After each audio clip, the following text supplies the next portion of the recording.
Hello po! Andito po ako sa Calvary Foursquare Church ngayon. Kung titignan nyo, empty seats. At tatlo pala kami. It's Edgar as our elder and si Jobel po. Nagtataka po kayo kung bakit kaming tatlo lang po ang andito ngayon. Anong ganap? Diba? Anong ganap? Anyway, one of the reasons or the main reason why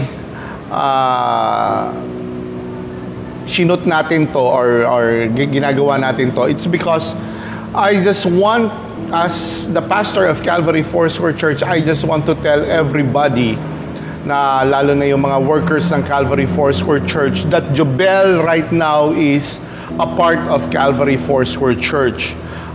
We've been praying for a media head na hindi lang basta media head na department head, kundi talagang she's working in Calvary Foursquare Church paid. So, hindi po to basta-basta lang ang ginagawa niya.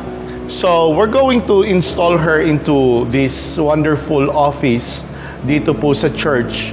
At alam ko po, magiging maganda po ang mangyayari sa media natin. Alam niyo po, ang media po, especially nowadays ngayong pandemic, talagang gamit na gamit po. So, tamang-tama po, hinar po natin si Jobel at matatapos na po yung pandemic.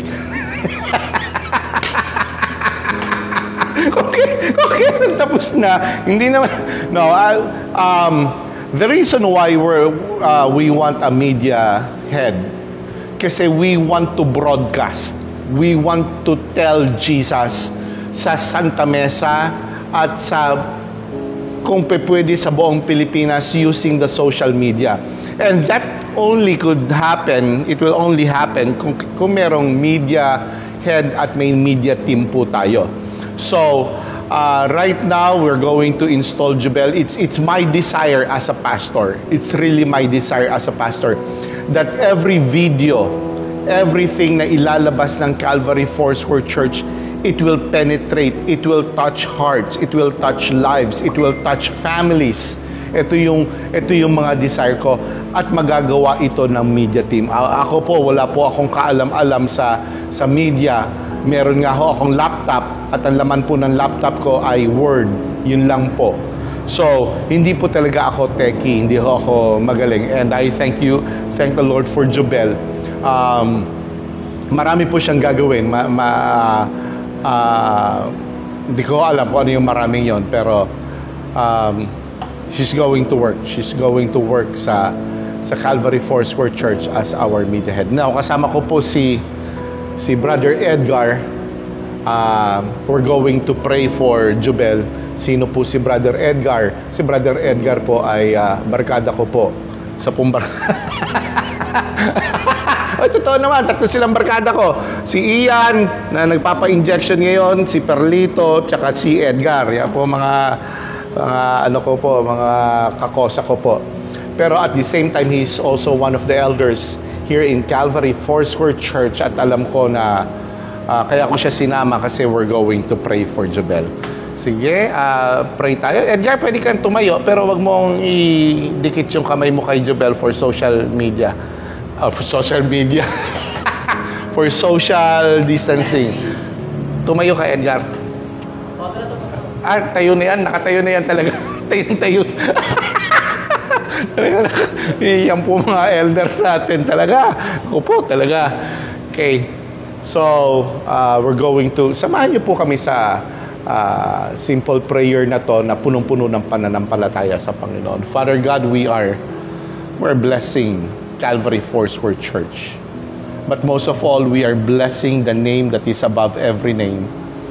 The one who owns the name that is powerful, the one who owns the name that is sovereign, is the one who created the heavens and the earth. And we bow down before that name.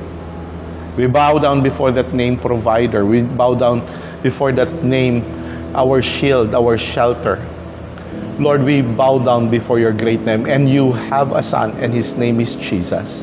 He is the King of Kings and the Lord of Lords. We glorify you, Lord Jesus. Thank you, Father God, for the wisdom that you have been bestowing upon Calvary Foursquare Church and even upon the leaders of Calvary Foursquare Church. Maraming pong salamat.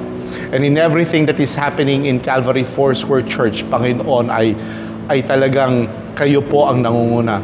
Lord, even right now, we declare our dependence to you. We declare our dependence to you. The church is declaring her dependence to you. You are great and you are powerful. And right now, Panginoon, we thank you for what you're doing in Calvary Foursquare Church, for giving us an additional workforce, Panginoon. And this is in the person of Jobel, Panginoon, as the media head, Panginoon. Lord, in the name of Jesus, we thank you. Lord, hindi po kayo nagkukulang sa church. Hindi po kayo nagkukulang sa church. And the reason why we're going to have this media person, Panginoon, itong kikilos sa media department ng Calvary Foursquare Church, ay para ma-broadcast lalo ang pangalan ng inyong anak. Ang anak nyo na hari, ang anak nyo na namatay sa krus ng Kalbaryo, Panginoon, para sa aming kasalanan. Lord, that is our goal, to broadcast, to talk, to tell the world, Panginoon, about the Lord Jesus Christ through social media. So, Father God, right now, we're praying for Jobel, Panginoon. Napakalaking trabaho nito, Panginoon, na gagawin niya sa Calvary Foursquare Church. Hindi lang sa Calvary Foursquare Church, kundi sa kingdom nyo. So, Father God, right now, I'm asking for your anointing to rest upon her. I'm asking, Father God, for wisdom. There will be times, Panginoon, na talagang marami siyang gagawin, Panginoon, in broadcasting Jesus using social media. So, Father God, right now, I'm asking for your wisdom, for your understanding, for your knowledge to be upon her. In the name of Jesus. Even right now, Panginoon, as she works, Panginoon, as she will be starting working, Panginoon, as the media head, Panginoon, or as part of Calvary Foursquare Church, it is my prayer for you to give her right people, Panginoon, tamang makakatrabaho, Panginoon. Hindi lang basta yung gusto niya, Panginoon, kundi yung mga taong gusto nyo para sa kanya, Panginoon. In the name of Jesus. Lord, train her, Panginoon. Train her sa experience niya, matututo siya, Panginoon. Even, Panginoon, provide proper training for her, Panginoon, sa media, Panginoon. Lord, nagpapakumbaba kami sa inyo, Panginoon, na sinasabi namin, hindi ganon kadami ang alam namin sa media, Panginoon. Audio and visual, Panginoon, hindi pa ganon kadami. And Father God, you're going to use Jobel. You're going to use Jobel, Panginoon. Hindi ko alam kung paano yung live, hindi ko alam kung paano yung mga editing na yan, Panginoon. But you're going to use her, Panginoon, in broadcasting the name of Jesus. In the name of Jesus in Santa Mesa, Panginoon, and in the whole Philippines and probably the whole world. Maraming pong salamat. And right now, Jobel, this is what I declare. The Lord bless you and keep you. The Lord makes His face shine upon you and be gracious to you. The Lord lift up His countenance upon you and give you peace. Right at this very moment, kasama ko ang elder, isa sa mga elders ng Calvary Foursquare Church na si Gagal. Jobel, I am now installing you into this office as the media head of Calvary Foursquare Church. In the name of the Father,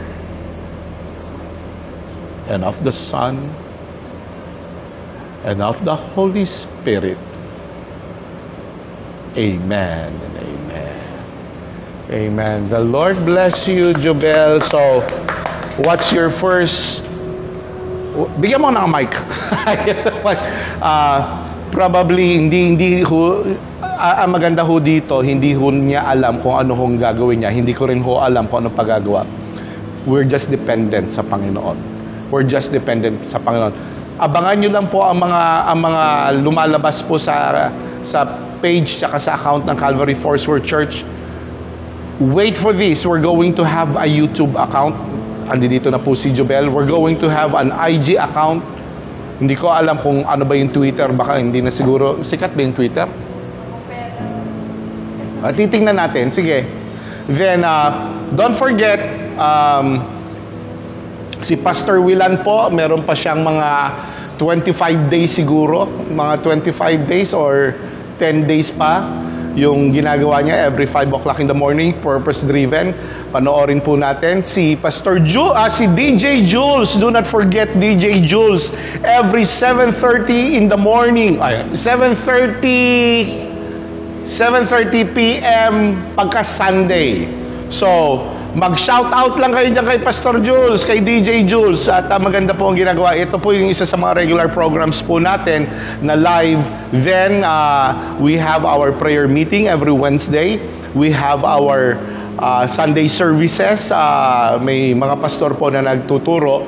Pero, from there, yung konting yan, because of Jobel, makikita po na we're going to hear testimonies, we're going to hear reports, we're going to see what the Lord is doing in our departments. So, we thank the Lord for Jobel. We thank the Lord for what He's going to do. May sasabihin ka? Wala ka. Ikaw, Benedict, wala kang sasabihin? Sige po, the Lord bless. The Lord is so good sa bawat isa sa